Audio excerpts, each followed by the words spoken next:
Swing low, sweet chariot, coming forth to carry me home. Swing low, sweet chariot, coming forth to carry me home.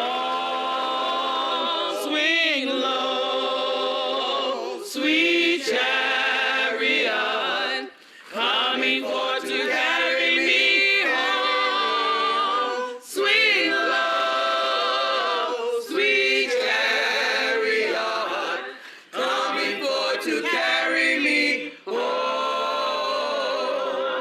I looked over Jordan, and what did I see? Coming forth to carry me home. A band of angels coming after me, coming forth to carry me home. Swing low, sweet chariot, coming forth to carry me home. If you can bear me, for I do, coming forth to carry me home. Tell all my friends I'm coming too, coming forth to carry me home. Why don't you swing down, chariot, stop and let me ride? Swing down, chariot, stop and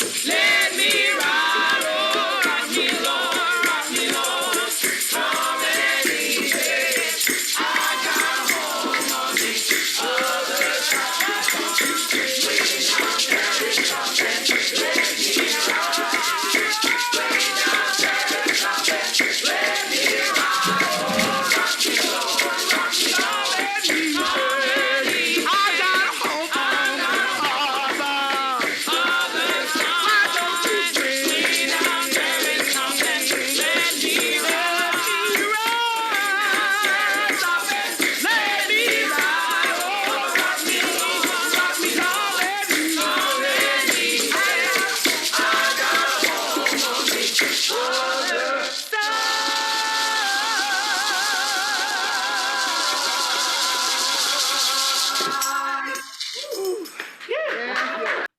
Well, on behalf of All Saints Church and Living Our Values Commission, it is my pleasure to welcome you to the second in our series of conversations. This might help too, let you see who I am. The second in our series of conversations about understanding ourselves and others as we begin to examine some of the dynamics of the county, its history, and ultimately of our relationships here, and what we can do to improve, and as we have said in the past, our efforts of reconciliation and being agents of peace and community for Calvert County, all of us together. And today's subject is the music of the Civil War. I think it's going to be a rather interesting program. I'm going to turn this over to Deb Watson in just a moment, since it is her committee, the worship committee, that has organized this. But first of all, I do want to introduce from our good friends at the Mediation Center, Laverne Day and Sherry Tardio. Didn't know if you wanted to say hello, say a few words, but this is your chance. We can't see them. So thanks so much, Ken. I'm Sherry Tardio. I'm the Executive Director of the Community Mediation Center of Calvert, and I'm here with one of our volunteer mediators, Laverne Day, to help facilitate the discussion a bit today. And I appreciate the invitation from All Saints for us to be a part of this program. So I hope you all will feel free to participate, and also feel free to give the Mediation Center a call. We're a nonprofit, no-cost service for mediations and facilitations like this one. So please feel free to give us a call if you have any questions or if there's anything we might be able to help you with. Thanks so much. Thank you. I'd like to welcome you on behalf of the Worship Commission at All Saints. Our introduction begins with a statement. Music is powerful. It's like any other art form in its ability to connect, inspire, and convey emotions and ideas. Our favorite music forms the soundtrack of our lives. In this presentation and discussion, we'll explore the impact music had in an era when America was at war with itself. The soundtrack of the mid-1800s offers a window to the spirit, story, and emotion of a traumatic time in American history. We'll sample the Civil War's varied soundtrack, from patriotic marches to haunting ballads to African spirituals, and its effect on the people of both sides, enslaved and free, with thoughtful, respectful discussion following each portion of the presentation. We hope to also explore the resurgence and popularity of many of the songs of this era after the war, extending to the present day, and discuss the implications of that music. We'll conclude with a discussion on how music can become a tool for understanding ourselves and others, and especially at critical times and when passions are running high. So I hope you enjoy the program and participate in the discussions that follow each section. Thank you very much, and we'll move right along.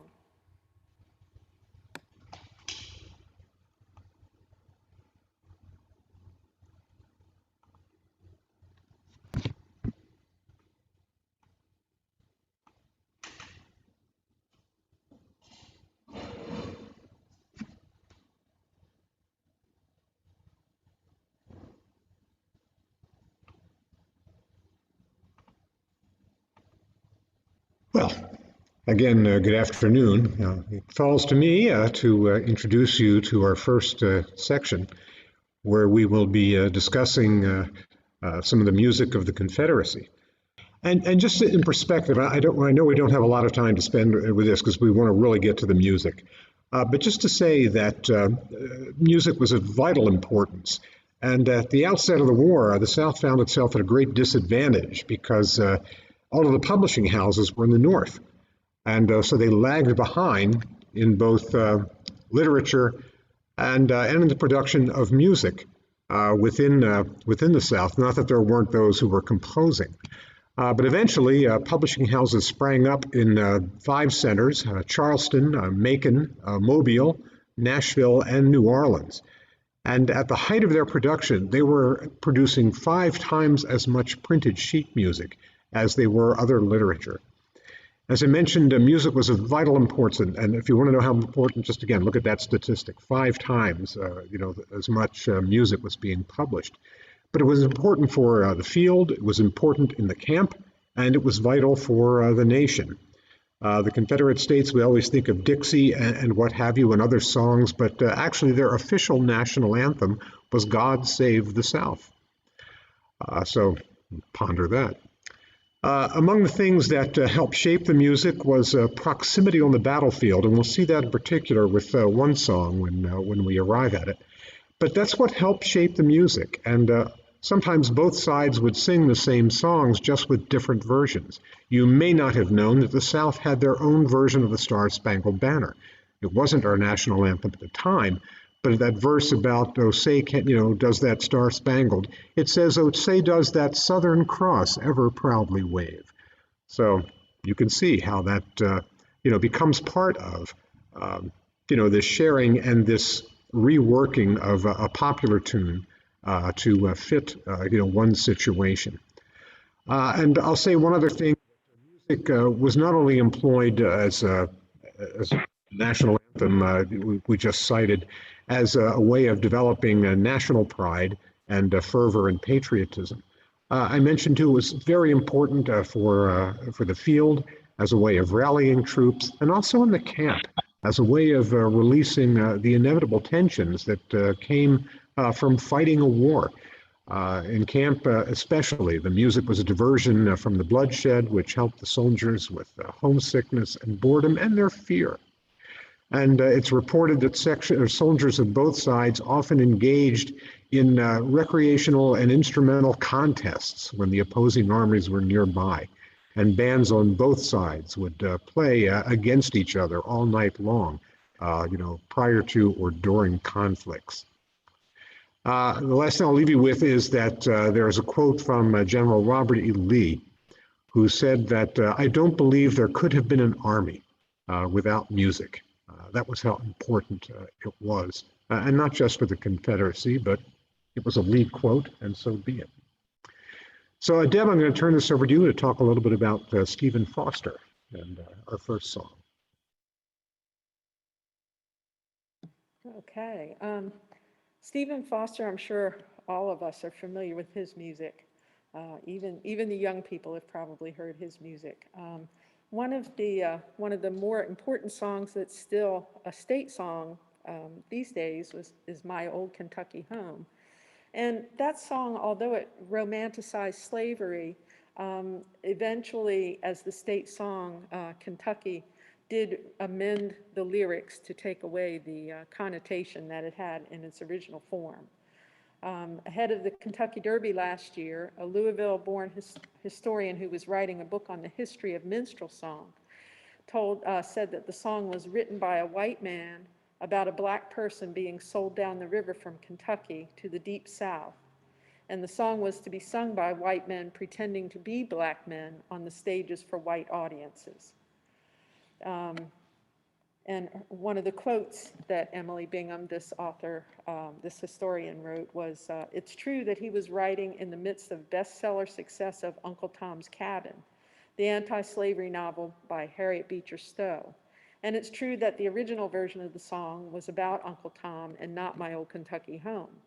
But he was producing music for the blackface minstrel stage, which was very popular at the time."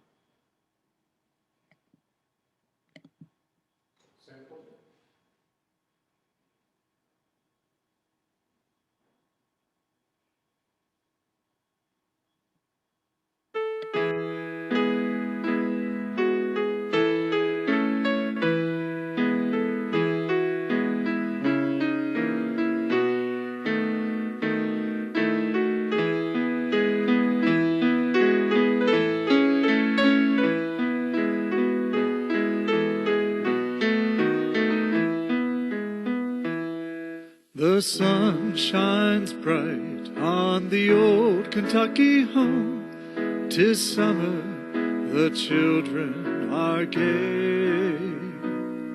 The corn tops ripe and the meadows in the bloom, while the birds make music all the day. The young folks roll on the little cabin floor, all merry, all happy and bright. By and by hard times comes a knocking at the door, then my old Kentucky home, good night. Weep no more, my lady, oh weep no more today. We will sing one song for the old Kentucky home, for the old Kentucky home far away.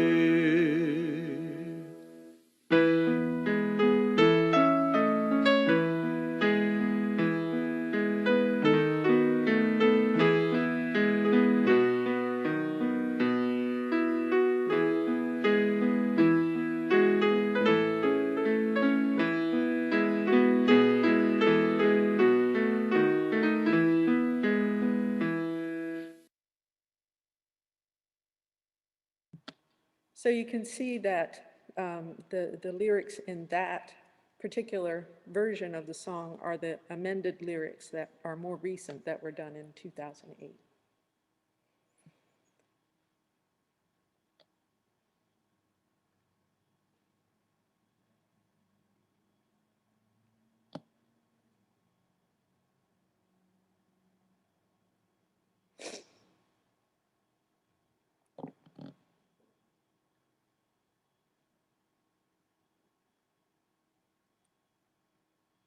Now, Dixie's Land, I mentioned God Save the South was the official national anthem of the Confederacy, but the unofficial was certainly Dixieland, or In Dixie's Land, or more more familiar just to be called Dixie.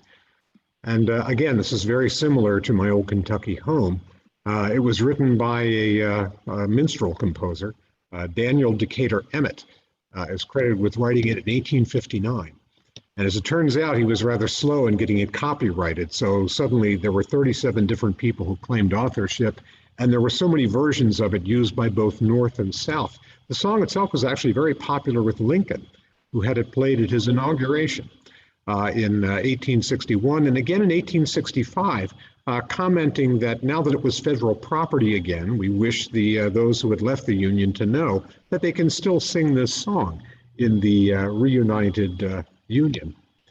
But there are also, I'm going to play a little bit of it, but there are also the Southern lyrics that I wish to share with you. It became popularized among the members of the Confederacy, and we'll see that in just a moment.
I think that's enough. You get the idea.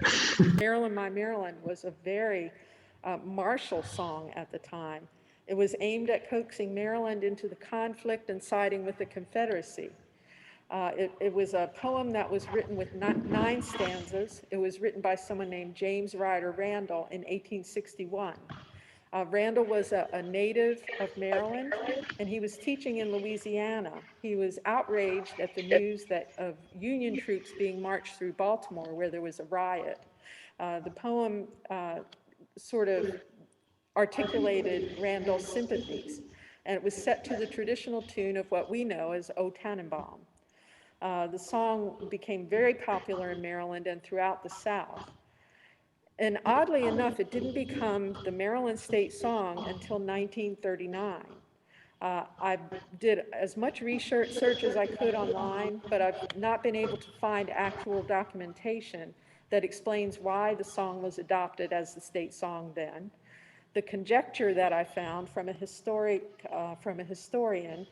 says it was likely seen in 1939 by the legislature as a song that had been sung as tradition for several decades.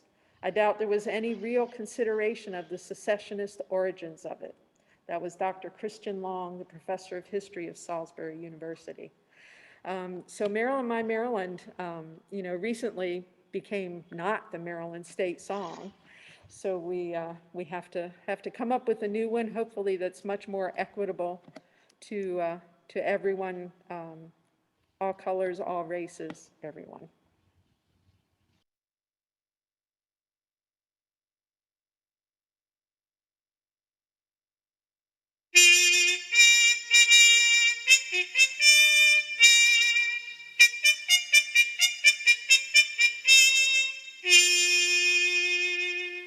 The despot seal is on thy shore, Maryland, my Maryland.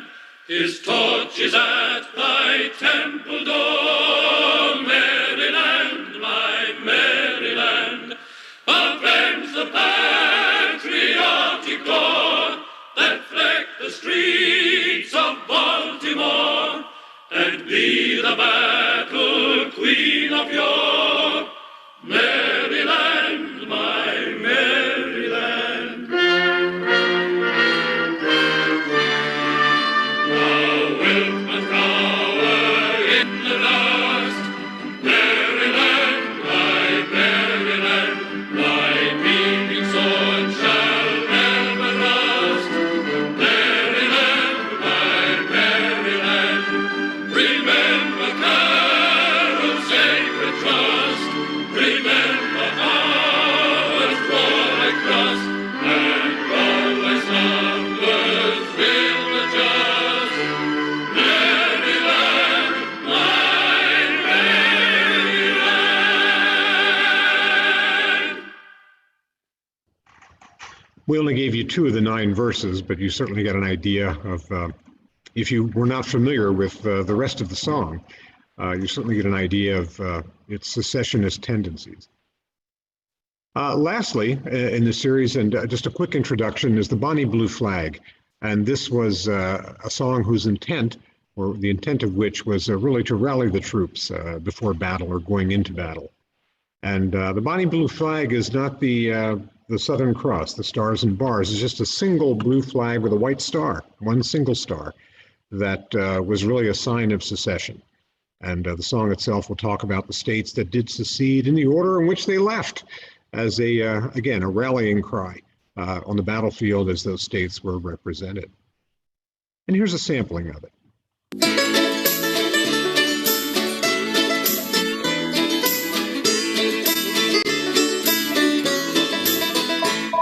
We are a band of brothers and native to the soil, fighting for the liberty we gained by honest toil. And when our rights were threatened, the cry rose near and far. Hurrah for the bonnie blue flag that bears a single star. Hurrah, hurrah, for Southern rights, hurrah. Hurrah for the bonnie blue flag that bears a single star.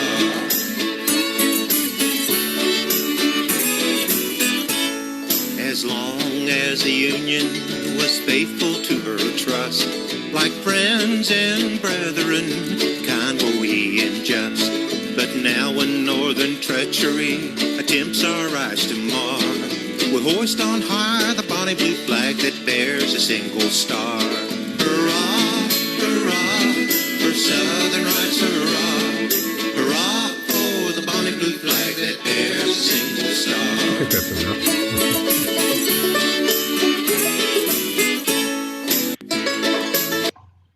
Well, anyway, you get the idea, the general feel for that. And don't mean to cut the sampling short, but we've got a lot of music to cover. And we need to move ourselves along to talk about this first section. So that concludes our brief sampling of the songs of the Confederacy.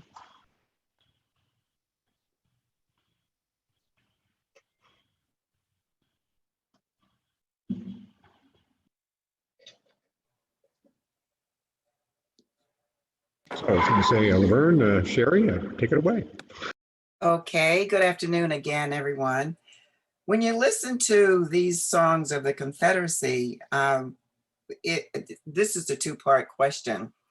From the original song and the revised song, is there much of a difference? Were they effective for the purpose? What thoughts do you have? And the feelings that they evoke? So who would like to start us off? As Laverne said, what was the purpose of these songs of the Confederacy? And do you think they were effective for that purpose?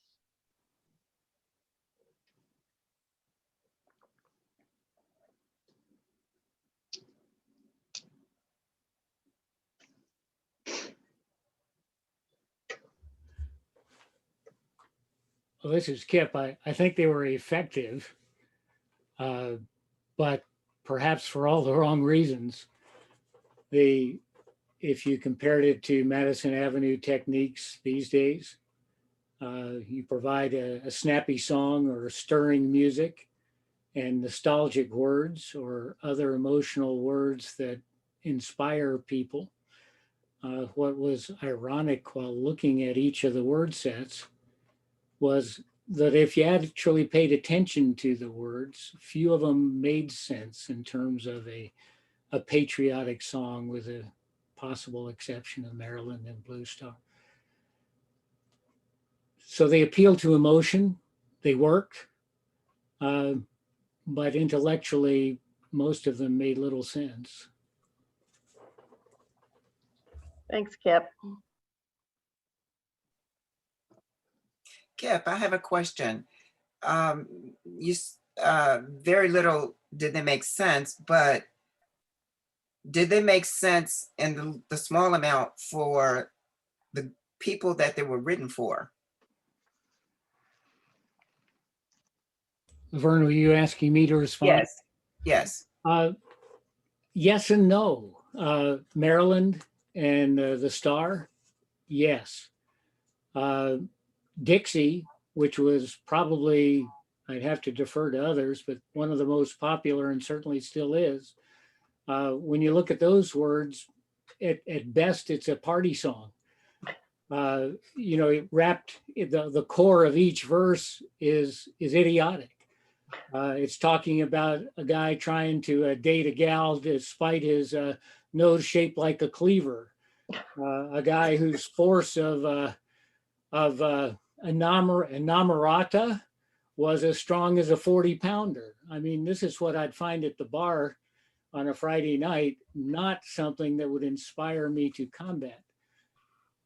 And on Maryland, it's not only ironic, it's sad that as late as almost the 60s, our legislature would thoughtlessly, without even looking at the words, make it the state song, which goes to my premise, most relate to a sense of nostalgia or stirring emotions rather than thought. And frankly, if you're trying to drive people into battle and be successful, you don't want them to think. You want them to react nostalgically or emotionally. So that sort of leads into another one of our questions, Kip, which is for everybody. What emotions did these songs stir up for you personally as you were listening to them? I wanted to say that I'm not so sure about all of the emotions, but every one of those songs I learned as an elementary schooler or junior high schooler. And I had no idea, even singing those songs in chorus and, learning some of the songs through music lessons at home. I had no idea what the words were, what the words meant at the time. We just sang them because that's what we sang. And like Kip said, some of them seemed like party kind of, the Dixie. We just had a blast with the refrain of that. And today I'm like, oh my golly, why? I'm surprised we even were taught those songs in some ways. Go ahead, Martha.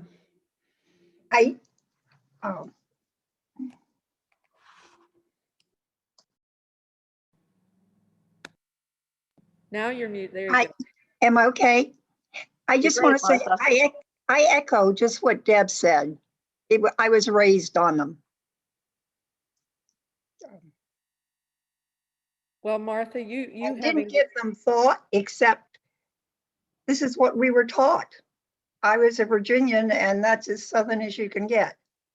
So only as an adult did, or even a mature adult with a little age on me, did I begin to realize. So I just echo what Deb said. Thank you. And is it Adrian? Yeah, Hope, my middle name. I'm from the Hampton Newport News area, the Tidewater area, where Martha Graham was born. And I wasn't taught that in my high school or my elementary school. We were not taught those songs. I went to a segregated school, elementary, preschool, Hampton Institute, elementary school, or high school. I was not taught Dixie Dixie. I heard it, but I was not taught that. Thank goodness. Thank you. So Adrian, I have a question for you. What are your thoughts or feelings now? Right where you are, how do you feel? What are your feelings about these, the words, the songs? Do they think they serve a purpose now? I don't. They don't serve a purpose for me. Not effective. Mm-hmm. And I don't think they served a purpose then. Like Kip said, that would not have motivated me to combat. So what about for some of the folks that did grow up with these songs and learning these songs, and they were just part of your childhood or your life growing up? What emotions do they evoke now? Ken? Yeah, I think, for me, I think that's part of the, and we're going to get into this later as we move in toward the end of the war and Reconstruction, and we talk about how, whatever Lincoln had in mind was subverted by others. And we'll talk about how suddenly there's a re-glorification, if you will, of the South and this whole, states mentality and what have you. Birth of a nation, you name it, as we swing to the end of the 19th century and into the 20th, and the advent of Jim Crow, things like that. But, to me, it's almost, I'm a big fan of Howard Zinn, historian, late historian, that we learn these songs and we're told these stories. Columbus was a great guy, or this, that, the other, but it's so embedded in who we are as children. It becomes part of that, the way, it's just the way things are, and we are taught this way, so that when we hear something else that is contrary or makes us think about this music or this story or this event in a different way, we say, oh yes, we agree with that intellectually, but there's that visceral pull that it's almost like you're almost like betraying, if you will, your upbringing, and I think that's. Well, I mean, that's the beauty of propaganda in a short phrase. That's really how it works. It becomes so embedded that you find it difficult to question or to change your point of view. And I think that's part of the the feeling that I have. It's that little tug. Not that I understand all of this stuff intellectually, and it's not just here. I mean, you have those occupation troops, I think, that one leaves everywhere over the things that we were taught as opposed to the way things really are. Yeah, Tammy. Take your mask down. Okay.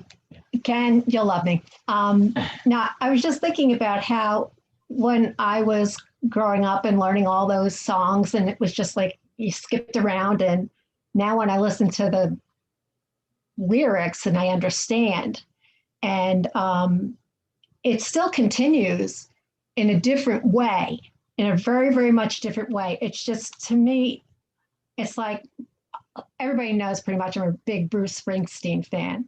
And he has a song, Born in the USA. Majority of people think this is such a wonderful patriotic song. The thing is, though, when you read the lyrics and you understand, it's a protest song. So and what first attracted me to it was just the rhythm and all that, and not giving any thought. So I don't know why I need to say this. People don't look past like the shiny, like the Born in the USA, oh, rah, rah, rah, yet they don't look deeper to see what it really means. And Bruce Springsteen used to get very upset because everybody would be like, yay, yay. And finally, he said he just gave up telling people that it was a protest song because nobody would listen to him. If you listen to the words, as you listen to the words, such as we've been talking about, the songs that we've been talking about already, it's the same thing. It's in a different way. I don't mean to be disrespectful to anybody. Yes. Okay, thanks, bye. Thank you. Thank you. Make me go. Cheryl. Yeah. Left. Hi, everybody. Hi, I grew up in Calvert County and had a little bit different experience than Hope, and I had to think about it. So when I started elementary school, schools were segregated. And I remember knowing about those songs, but it wasn't until schools were desegregated that was introduced into chorus, and we sang them in choral. I mean, that just made me think about that was like in our curriculum once we desegregated. I mean, it just triggered that thought for me, which is interesting. That first and second grade, I was in segregated elementary school. I can't recall that being introduced. But third and fourth grade, when we were in desegregated schools, is when in music class we were first introduced to it. And I remember my younger sister getting into trouble because she refused to sing it, those songs. My baby sister just refused to sing them. So yeah, a little bit different experience. Thank you. Yeah, see, in segregated schools in Newport News, Virginia, and Hampton, Virginia, those songs didn't exist. And I was in a totally segregated environment. I grew up in the 60s. The first time I went to school with a white person was the summer I was in the 11th grade. I went to Northwestern University and studied for the summer. And that was my first experience with being educated with white people. Yeah, I was in that segregated environment. We used secondhand books that were handed down. So I want to thank everybody for their thoughts. And again, hearing some of these things, it sort of makes us think, what was the purpose of those songs, especially, as people were learning them in school. We're going to move on to our next section of music. And again, please keep in mind the same questions. What purpose did they serve and were they effective? And again, your own emotional reaction to them. Okay, our next section is the music of the North, or the anti-slavery side, the Union side. Music on both sides, but especially on this side, was prominent on the battlefield, where they used bugles, drums, fifes, and those were the primary instruments that they used on the battlefield. They were used for marching orders, and they were used for providing a morale boost for the troops. They were also used in camp as a diversion for recreation. Many instruments were brought from home by the soldiers, banjos, fiddles, guitars. Many songs were written and sung during and about the war. One of the more popular songs of that time was John Brown's Body, which probably most people have heard. It was originally known as John Brown's Song, and it's a marching song about the abolitionist named John Brown. The song was popular in the Union during the American Civil War, and it had a flavor of coarseness, maybe a little bit irreverent. And it led many of that time to feel uncomfortable with the earliest of the John Brown lyrics. This in turn led to the creation of many variant versions of the text that became a little more, had a little more quality literarily. The most famous of these is the song that evolved from John Brown's Body, the Battle Hymn of the Republic, written by Julia Ward Howe. And it was written when a friend of hers suggested, "Why don't you write some good words for that stirring tune?" So everybody appreciated the tune, and like Kip said earlier, it has an emotional quality. But the words left something a little to be desired, and later on in 1861, Ken will tell you about the Battle Hymn of the Republic, the birth of that song.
Now, as Deb pointed out, it was in 1861 that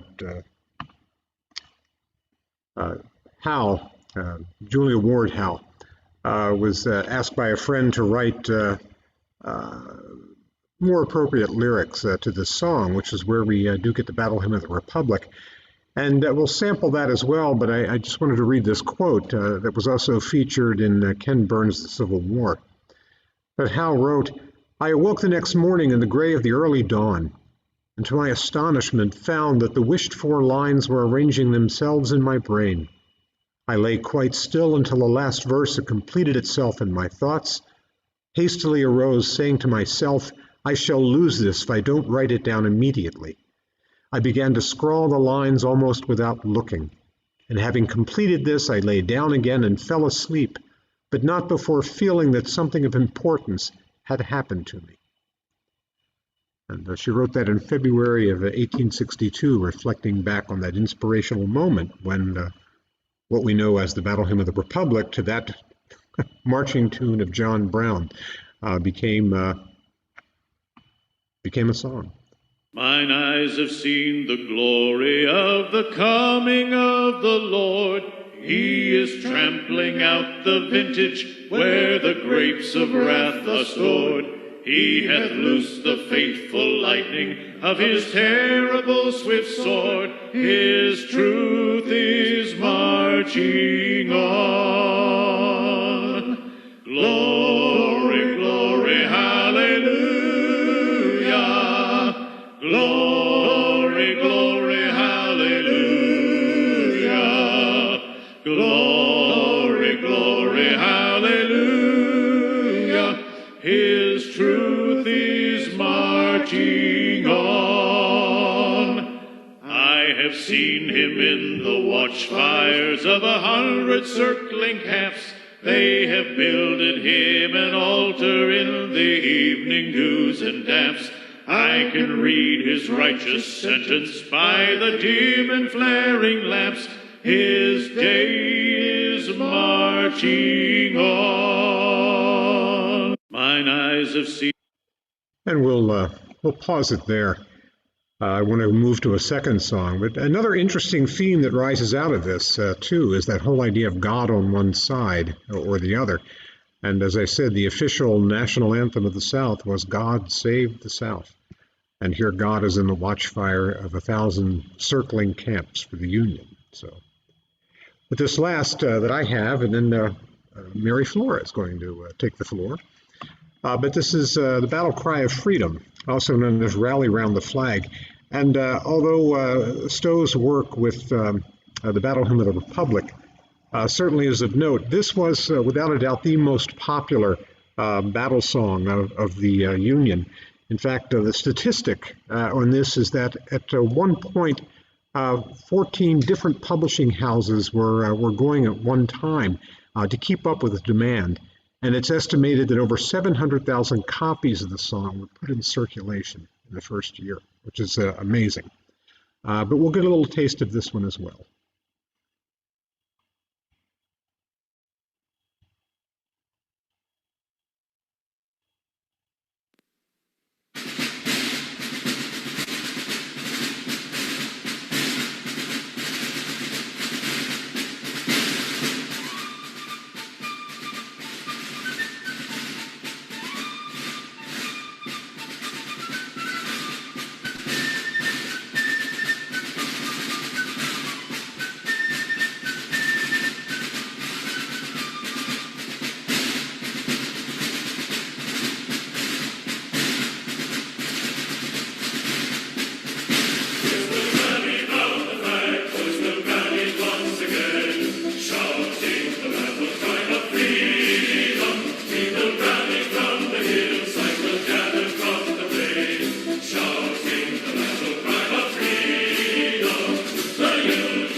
Well, you got to admit, it's a stirring song. And now, just to kind of move us along, Mary, we have Mary Flora as our visiting lecturer here to talk about When Johnny Comes Marching Home.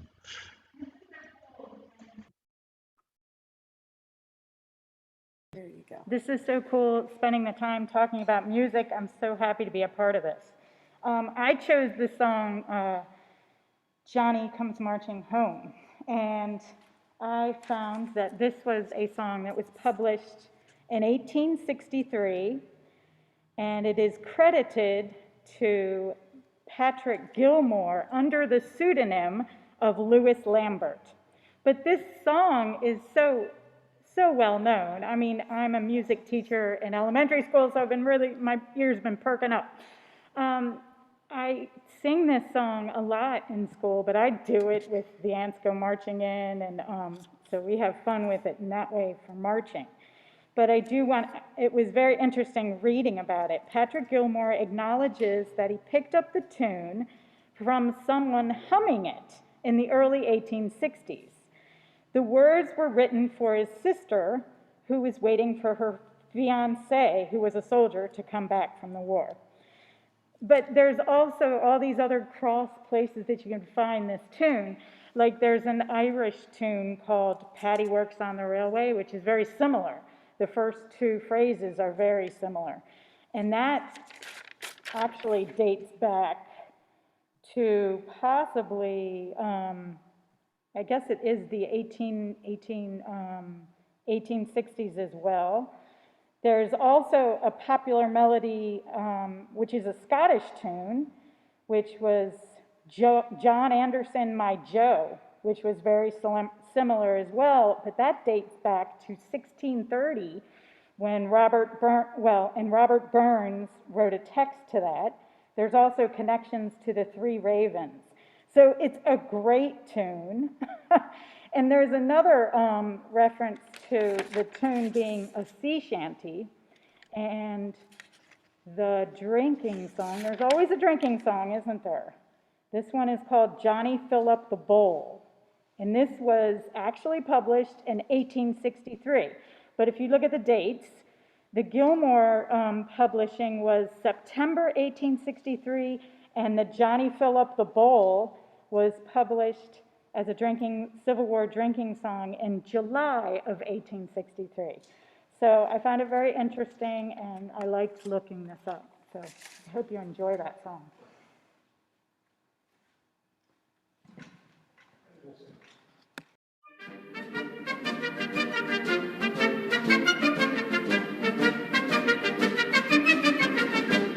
When Johnny comes marching home again, hurrah, hurrah!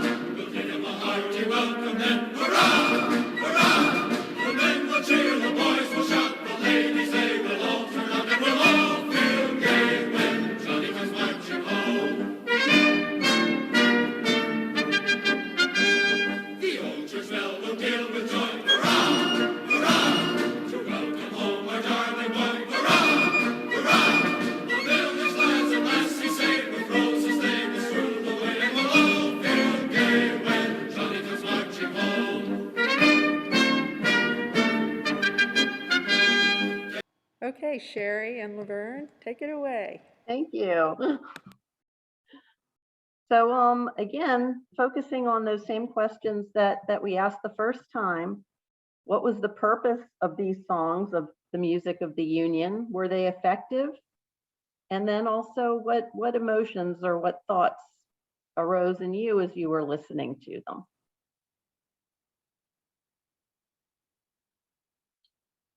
Yeah, Deb. I'm going to go directly to the emotions like I did the first time around. Sure.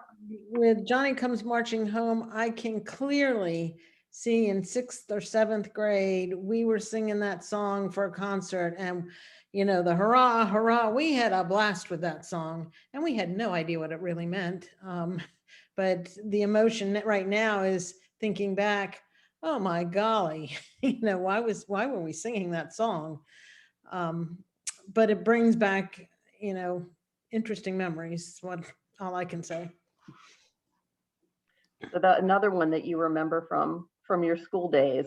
Almost all of them I remember, somewhere from early elementary, I guess, all the way to high school. We sang somewhere along the way. I've sung almost all the songs that have been played. Deb, you said when it brings back memories. What do you want to expound on that? What type of memories do they bring back now that you understand the lyrics? Well, now that I understand the lyrics, like I said, I wonder why were we even singing those songs? But at the same time, remembering that we had fun, especially with Johnny Comes Marching Home, doing all sorts of fun things with the song. And just because it was, you want to get up and march and you want to, hurrah.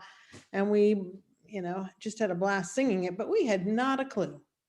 And so my emotion today is like, why would we be singing that song other than the hurrah, hurrah, which made it fun. So, but like I said, almost every one of those songs I've sung in school. I have another question for anyone who wants to answer. Thinking about it now, do you think that these songs were selfish songs, given what was going on then? What I mean by that is, was it inclusive of the slaves or the African Americans? Or was it just centered primarily of what was going on considering the war?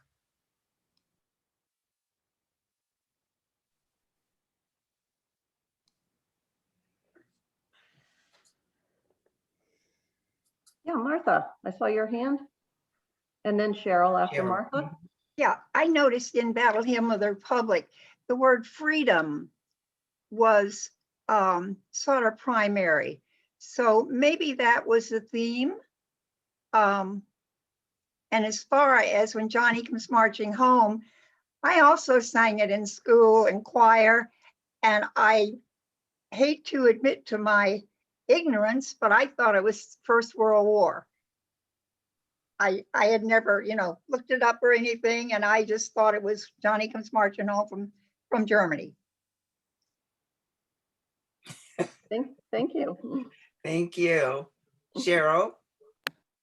Yeah, well, two things. I think the comment that Kip made about the songs of the South kind of apply not quite equally, but number one, it was propaganda. And my thoughts about why we sang them in elementary school is that sense of not just nostalgia, but nationalism, that these are the songs that represented what we, the propaganda of what we're supposed to represent and what we fought for back in that time. So, I mean, did they serve a purpose, and why were we still singing them in the 60s and 70s and sometimes even beyond? Is, what brings it, music is a way of bringing people together under an umbrella, but in this case, the songs were more nostalgic than it was for like a current purpose. So did they bring the slave population, were they inclusive in that, the songs that we just heard? My opinion is that they were in a tangential sense, that wasn't the primary purpose. But as we're fighting for this cause, but if we look historically, the laws that were enacted after the war were over didn't ring true to, we were fighting for freedom for all. If it's okay, I'll add a little bit. By the end of the Civil War, slaves and African Americans, there were a little over 180,000 that fought in non-combat support functions. So my question would be, how would those songs apply to that group of people who were behind the lines?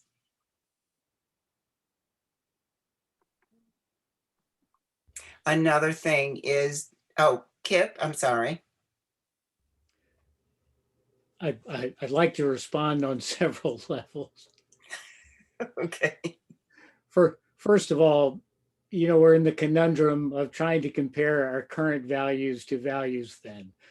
And it cannot be lost that the Union was fighting in large part to free enslaved people, and in large part by people who didn't pretend to own other people. They thought it was wrong and were led by a courageous leader to end it.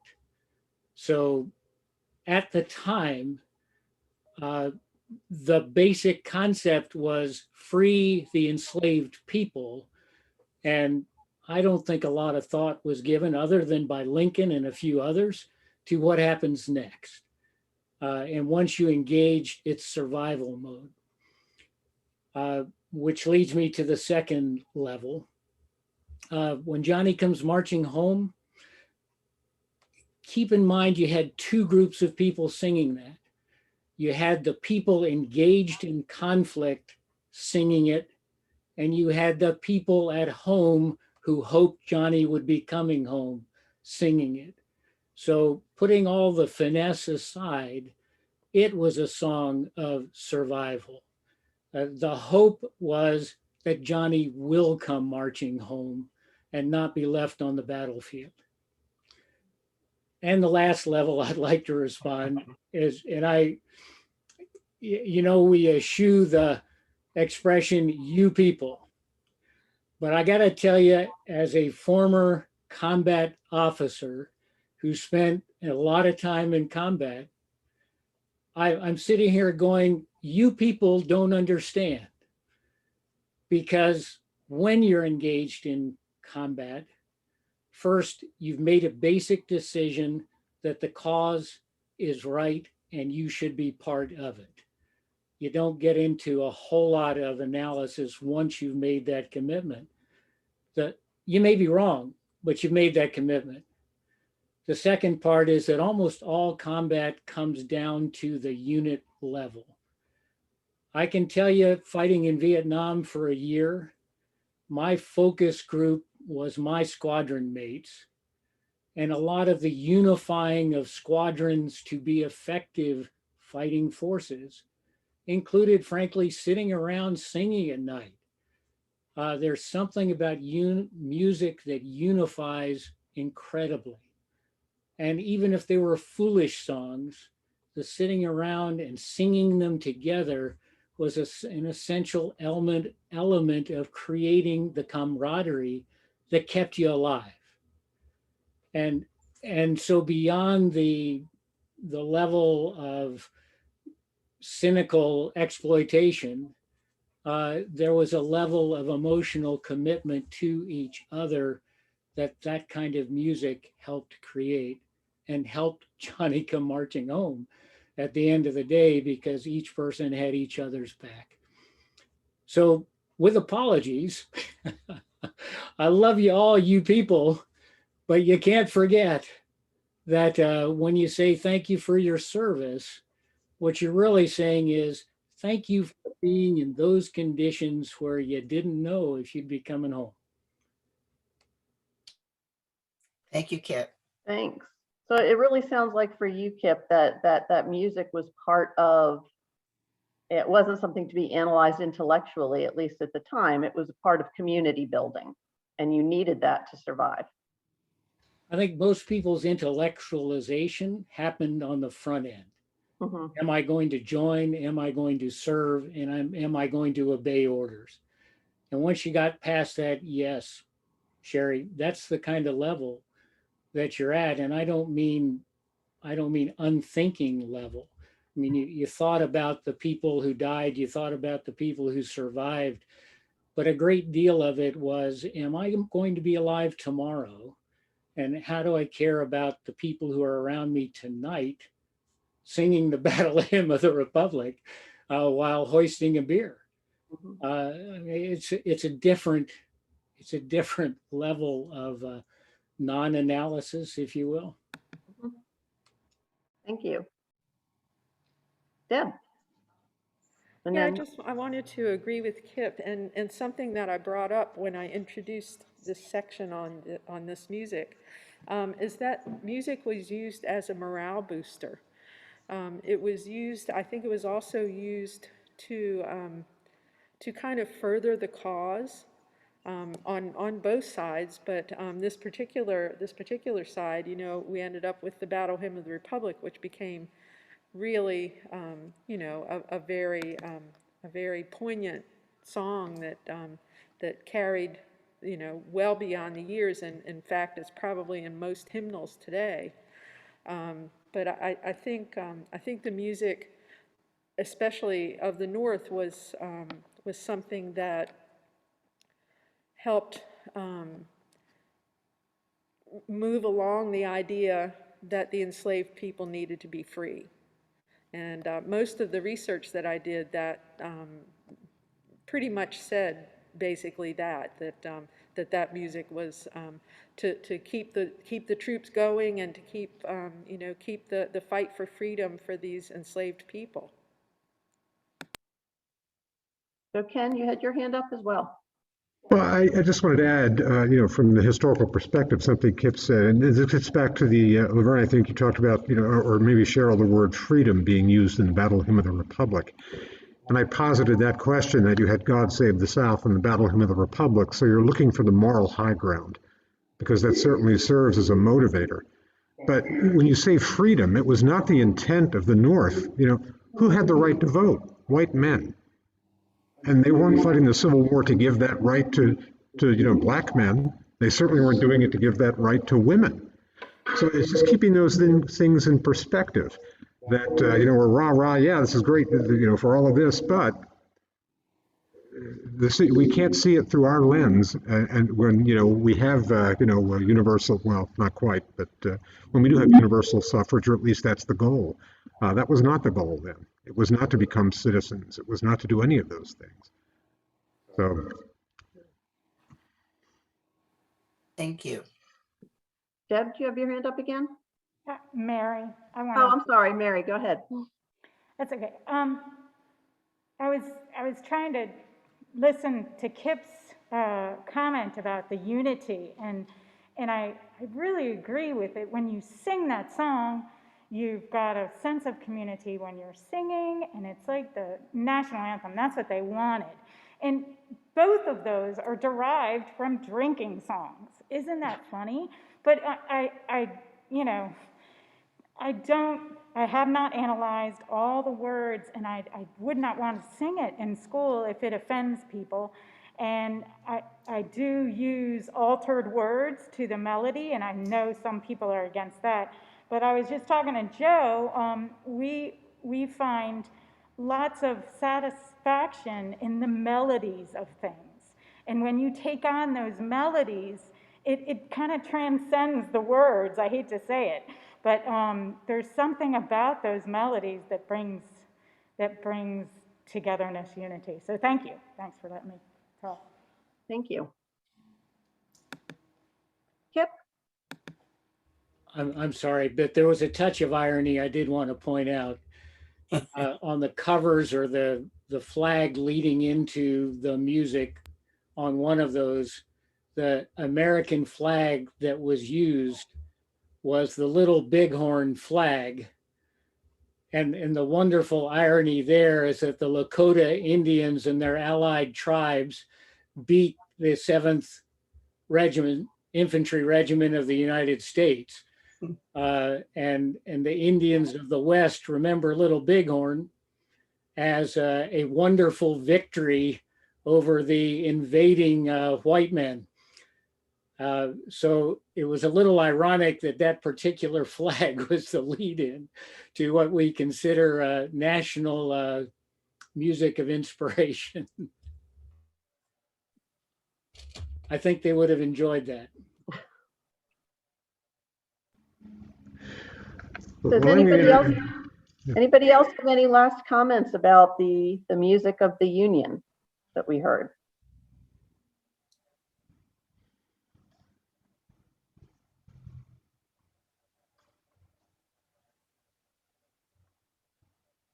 The next section that we're going to talk about is music of the enslaved peoples, which includes spirituals and other music. We're going to open with a couple videos. You might let them know.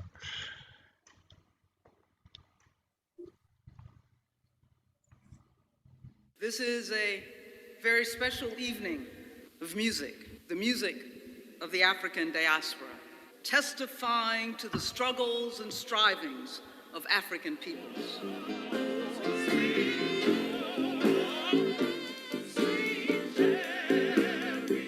Spirituals are, of course, the songs that the enslaved crafted to tell the story of their experience, but more than that, to tell the story of their faith and the understanding of who they were in relationship to God and who God was in relationship to them, and it became a story of freedom. Oftentimes when we tell the story of slavery, we talk about the way a people were acted upon, but we don't often tell the story of slavery from their own perspective.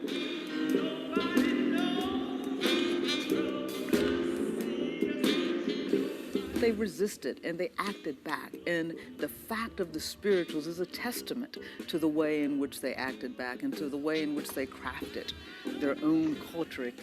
We talk about their testimony of faith is that indeed they were testifying to a God that they knew in freedom and a God that knew them in freedom. I often like to say, even though the enslavers introduced them to Christianity, they did not introduce them to God.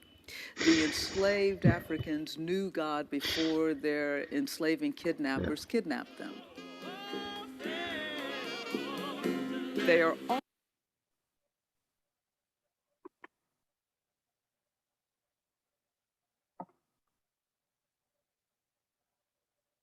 also songs that function on a more practical level, because within those songs are coded messages, and so they are able to talk to one another in an honest way about their hopes, their dreams, to relay other kind of messages that they can say in open, yet hidden from view of their enslavers. So for instance, go down Moses way down in Egypt's land, tell, O Pharaoh, to let my people go.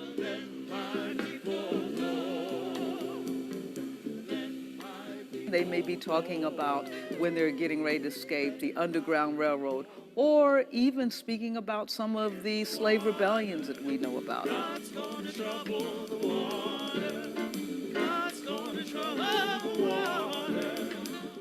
They talk about God's going to trouble the water, wading in the water. Immediately images crossing over into freedom, crossing over into free land. And so we know that, yeah, perhaps they're even really talking about and giving someone a message and a signal. It's time to go wading in the water. It's time to get out of here. It's time to become free. Going under and rising up again to a new life. As long as African Americans must continue to struggle for their rights as human beings in this country and in this context, as long as we still live out of a legacy of slavery, then the spirituals will continue to have residence.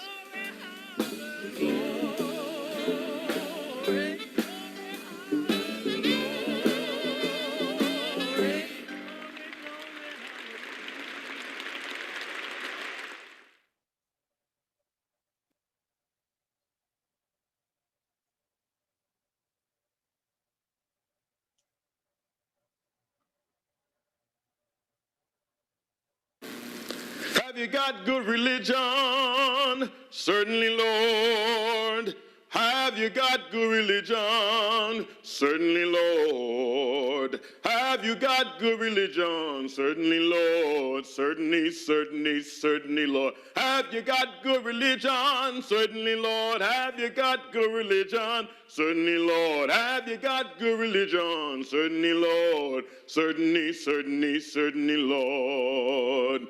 Now, that's what they call a Negro spiritual. We sang those songs back in the days when we were enslaved. Oh, I'm sorry. I need to introduce myself. My name is Lazarus, and I'm only here for just a little while to tell you about those wonderful songs we sang. They kept us from getting down from time to time, and it got us through the difficult times of being enslaved. And in the midst of all that time, not only did those songs like that one get us through the hard work days, they also lifted us up, and there were hidden messages behind them. For example, when we were going to go to heaven, we wanted to make sure we knew and understood what it was about, so we would sing a song like, swing low, sweet chariot, coming for to carry me home. Swing low, sweet chariot, coming for to carry me home. And the most difficult times is when one of our loved ones was sold away. Like the time they sold my mama, I never saw her again. And I was so sad, and all the elders gathered around me, and I heard them singing a song like, sometimes I feel like a motherless child. Sometimes I feel like a motherless child. Sometimes I feel like a motherless child, a long way from home. But it wasn't always bad. For you see, one day, a woman by the name of Harriet Tubman would come by the plantations, and she would sing a song to see if anybody wanted to be free. And she said if she sang this song and you could hear my voice, run to the sound of my voice. But when it was too soft, it was too late because the dogs would catch you. And she would come late in the evening singing, steal away, steal away, steal away to Jesus. steal away home. I ain't got long to stay here. And then once we got free, the dogs would come after us, and the slave catchers were going to try to take us back to the plantation. And Miss Harriet Tubman knew exactly how to get the dogs off the trail. She would tell us to get into the creeks and get into the rivers, and we would sing a song like, wade in the water, wade in the water, children, wade in the water. Gods are gonna trouble the water. Listen, children, wade in the water. Wade in the water, children, wade in the water. Gods are gonna trouble the water. So we call that call and response, because when I sing, you respond to me. And that's how we got over. Call and response. Afternoon, everybody. Joe Klausner here. I am also a member of the Worship Commission. In Deb's research, she sent out a link for us to look at, and it was really good. It was PBS History Detectives, and it was on a book called Slave Songs of the United States. So I took the time to look it up, and I was able to download it off of IMSLP. And it's a treasure trove of slave songs, hundreds of songs on there, all broken out between different sections of the South. It's fascinating how it's written, and it woke me up to looking at lyrics. Now, I'm typically a melody player. I can't hear lyrics at all. So when I started looking at these lyrics, I said to myself, this is fascinating. Things like traveling shoes, chariots to freedom, Jordan was the Ohio River, band of angels would be conductors, wade in the water just like you heard before, so the dogs can't smell your trail. All these code words were very, very fascinating. And the one that we're going to play today is Wake Up, Jacob, and you'll be able to, I believe, see the lyrics in there and get a feel for, there's a section where it says, over the water, and what it's saying is, to freedom, to the other side, going to either Canada or Ohio. So I'm going to play this on banjo with Mary and Deb, and because I think I can get away with it on banjo. You might want to. So on the first verse, it goes, wake up, Jacob, day is a-breaking, I'm on my way. Oh, wake up, Jacob, day is a-breaking. Oh, there it is. Now you see it. I got some friends on the second verse. I got some friends on the other shore. I want to see them more and more. So that's just telling me that that's code for going away and going to Canada or wherever. So I hope you enjoy the song.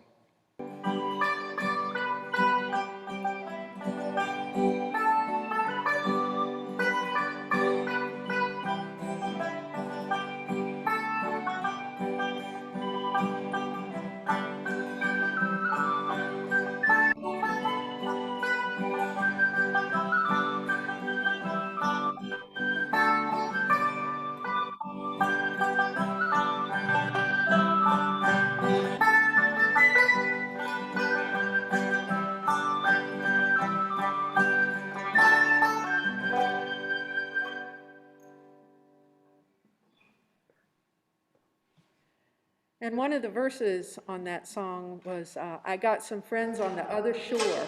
So this is definitely a song about becoming free.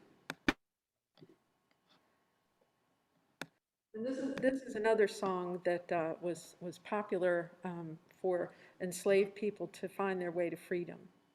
The drinking gourd was the Big Dipper, and they were to follow that in the sky.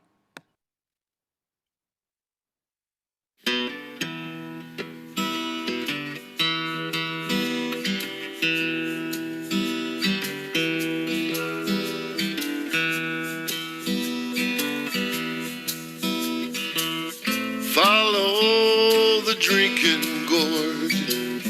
Follow the drinking gourd. The old man's waiting there to carry you to freedom. Follow the drinking gourd.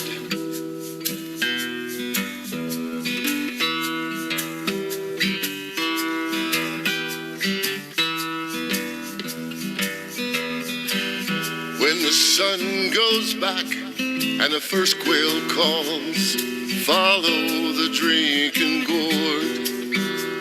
The old man's waiting to carry you to freedom. Follow the drinking gourd. Follow the drinking gourd. Follow the drinking gourd. That old man's waiting there to carry you to freedom. Follow the drinking gourd.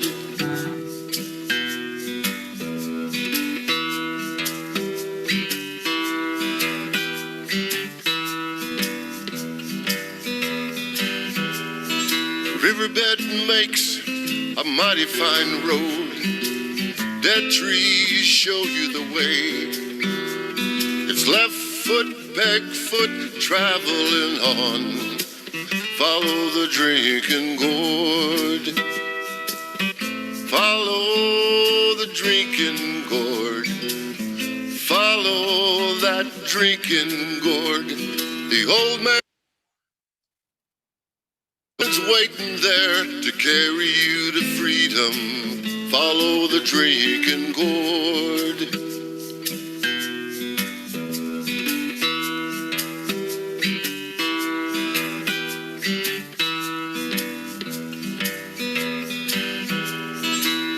The river ends between two hills. Follow the drinking gourd. There's another river on the other side. Follow the drinking gourd. Follow the drinking gourd. Follow that drinking gourd. The old man's waiting to carry you to freedom. Follow the drinking gourd. Anyway.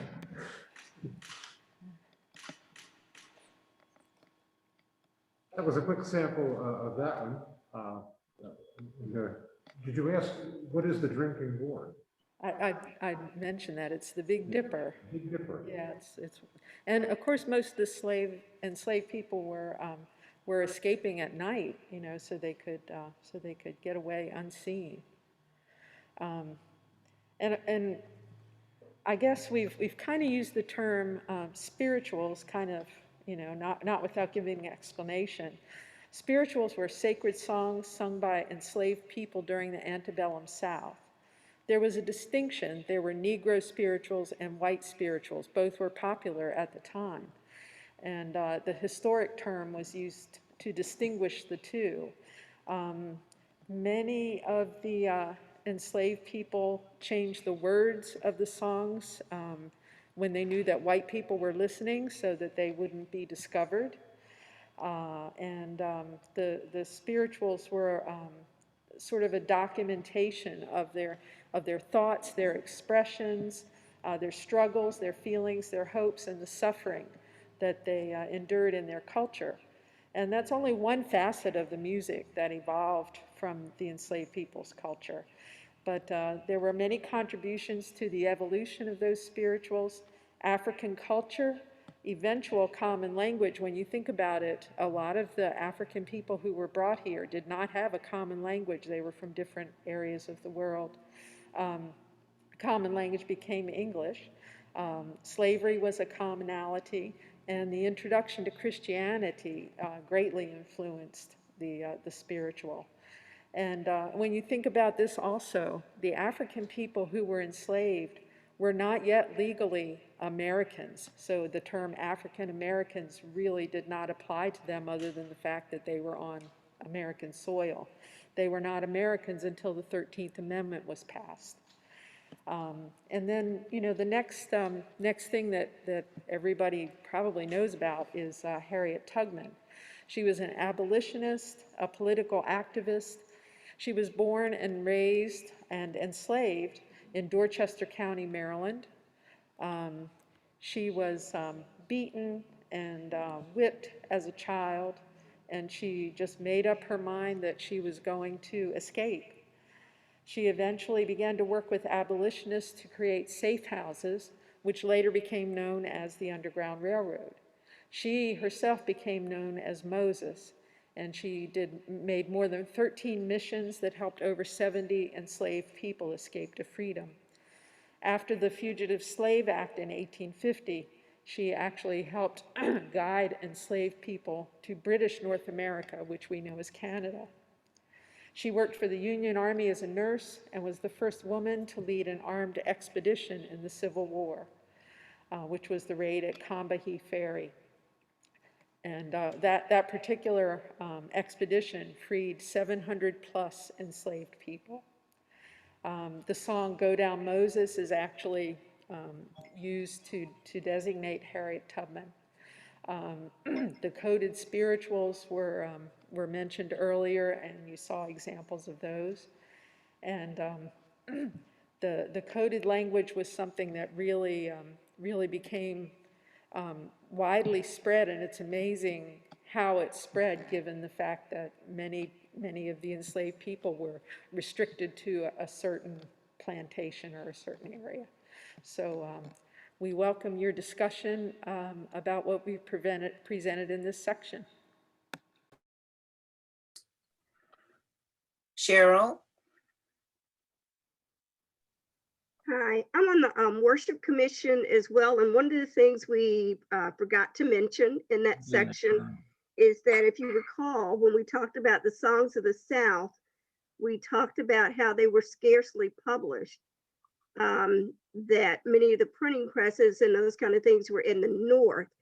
Well, we don't have any recollection or any records of songs of the Civil War from the enslaved people's perspective, because those songs weren't published at the time, and they were handed down orally. That's how they passed down, as many songs are, but they were not published until, many of them, until the turn of the century.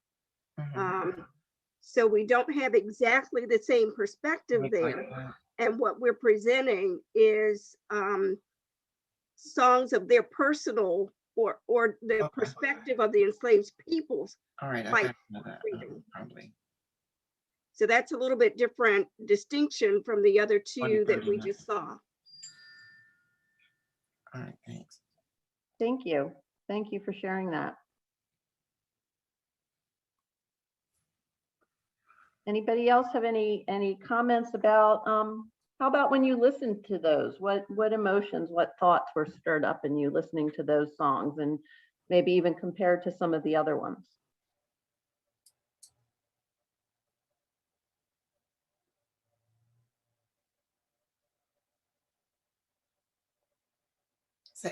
Ken, All Saints, you have your hand up?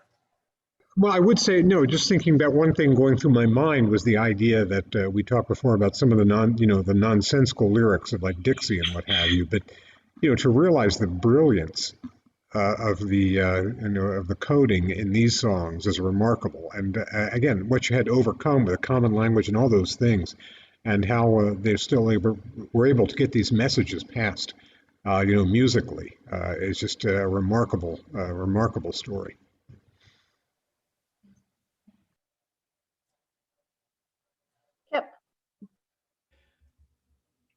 I spend a lot of time outdoors and camping, and I've known the Follow the Drinking Gourd song since I was a small child, and it's not hard to imagine people who had escaped and trying to work their way north safely, looking up at that big sky full of stars and full of hope, and the Big Dipper hanging there pointing to the North Star, and every night being reminded of what lay ahead of them if they could just make it through.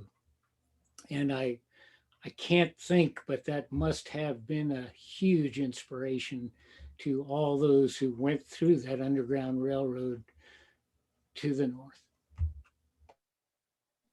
Thank you. Martha? Am I still, can you hear me? Yes. Yes. Oh, good, good. I had three deep feelings.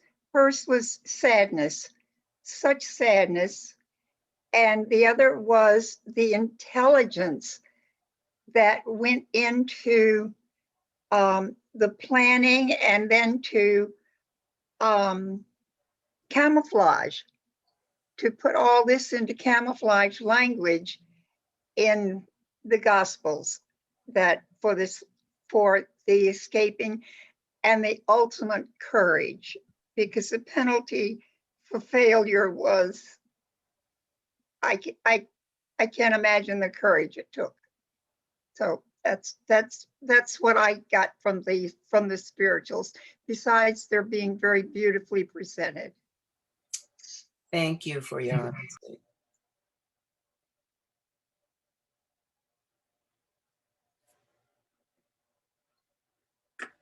Anybody else have any thoughts about either, the purpose, the effectiveness, or, your own personal reaction to any of these songs? I'd just like to say that in doing this research, I mean, it left a big hole in my heart to think that people were so mistreated and, looked down upon.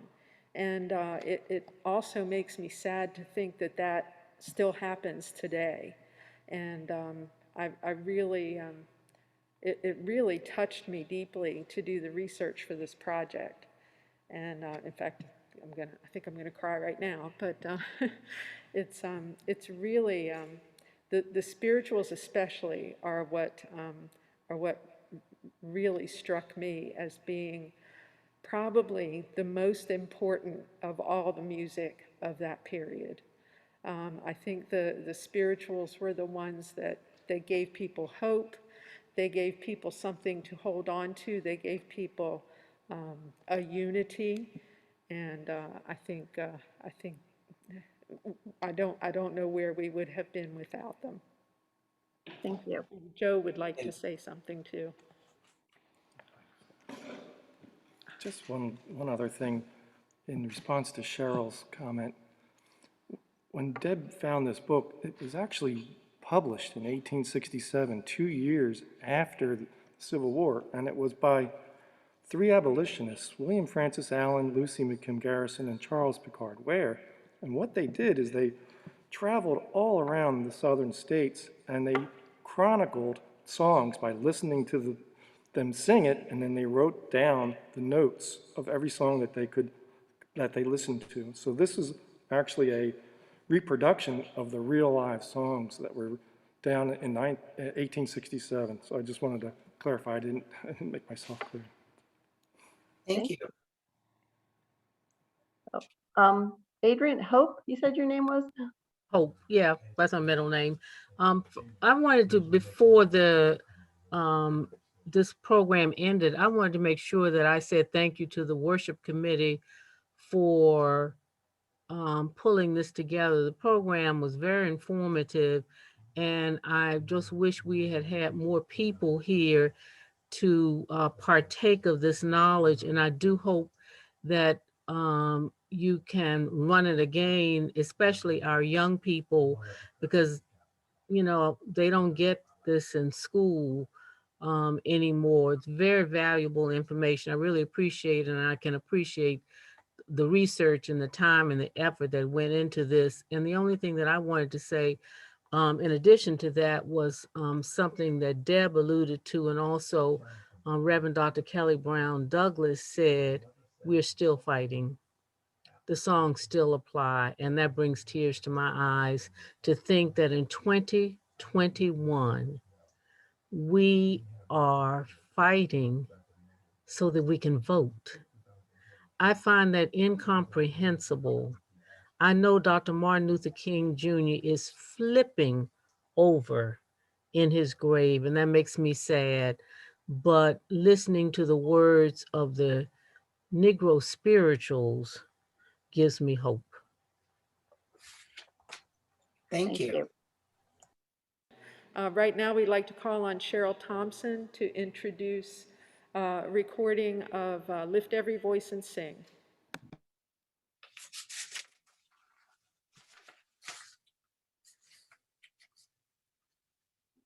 Okay. Our final selection is a post-Civil War Jim Crow era offering.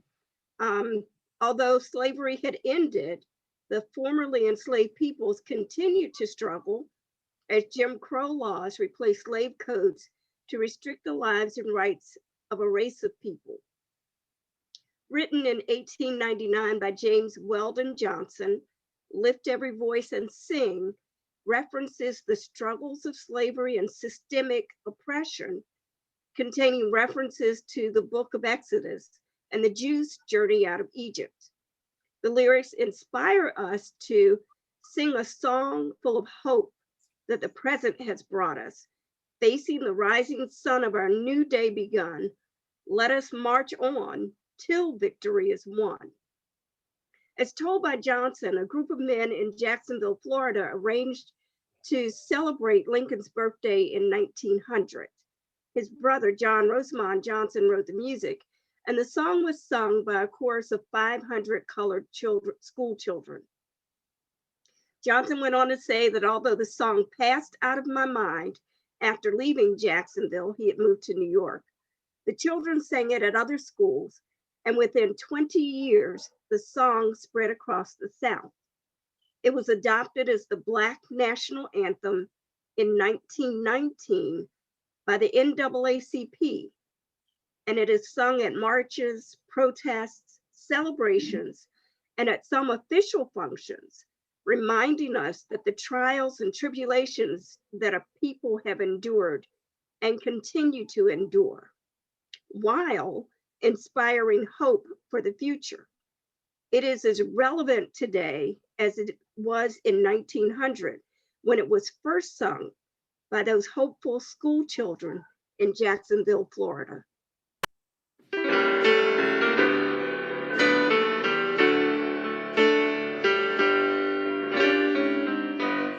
Lift every voice and sing till earth and heaven ring with the harmonies of liberty. Let our rejoicing rise high as the listening skies. Let it resound loud as the rolling sea. Sing a song full of the faith that the dark past has taught us. Sing a song full of the hope that the present has brought us. Facing the rising sun of a new day begun, let us march on till victory is won. Stormy the road, bitter the chase we run, felt in the days when hope on board had died, yet with a steady beat and on a weary feet, come to the place for which our parents sighed. We have come over a way that with tears has been watered. We have come treading a path through the blood of the slaughtered. Now from the gloomy past till now we stand at last, where the white gleam of our bright star is fast. God of our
Thank you all for attending. Thank you for your comments, for your thoughts, and for having enough interest in something that's meaningful to so many people. And we sincerely appreciate Laverne and Sherry joining us as moderators today. And we thank you very much, and we wish you many blessings, and have a safe day and a safe week. Thank you. Thank you. Thank you, everybody. Thank you, everybody. Thank you. Have a great week. Thank you. Oh, thanks. Thank you for all the work you did to put this together. It was wonderful. Thank you. It was. Thank you so much. Great job. Great job.